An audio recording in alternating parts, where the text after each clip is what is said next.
When you think about the US-China trade war, it's pretty easy to assume America holds all the cards, right? But what if that whole assumption is, well, wrong? Today, we're going to dig into a strategic analysis that completely flips that idea on its head. All right, so let's just dive right in with the big question here. For years, I think most of us thought the answer was pretty obvious. But the analysis we're looking at today, it points to a completely different winner. Yeah, I mean, the conventional wisdom is super straightforward, right? America is the world's biggest economy. It started the whole thing, so of course it has the advantage.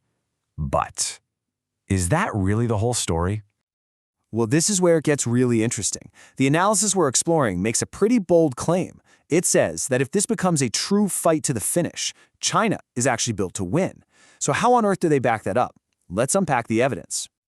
Okay, so the first piece of evidence this analysis brings up, it's not about economic data, which is what you might expect. It's about behavior. It's about how these two countries are acting on the world stage. The argument here is that their actions, well, they reveal who's really confident and who isn't. And when you look at it this way, the contrast is, wow, it's stark.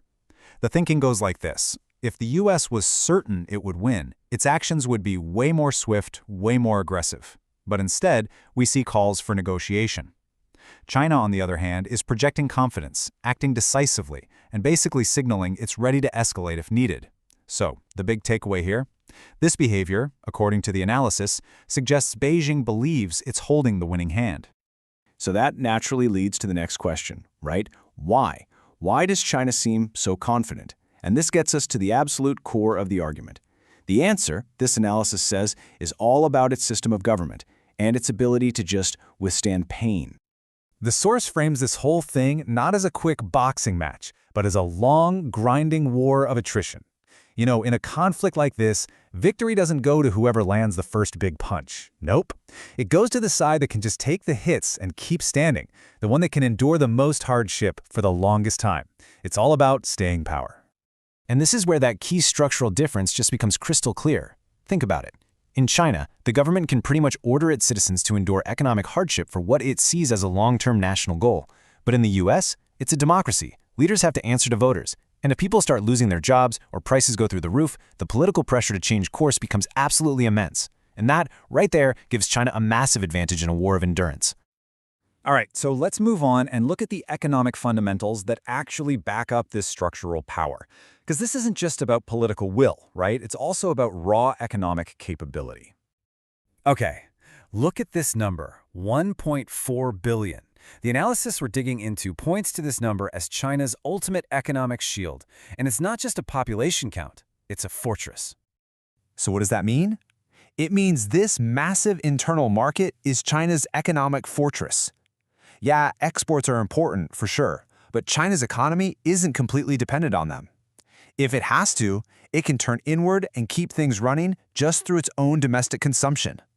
That gives it a cushion against outside pressure that, honestly, most other countries just dream of.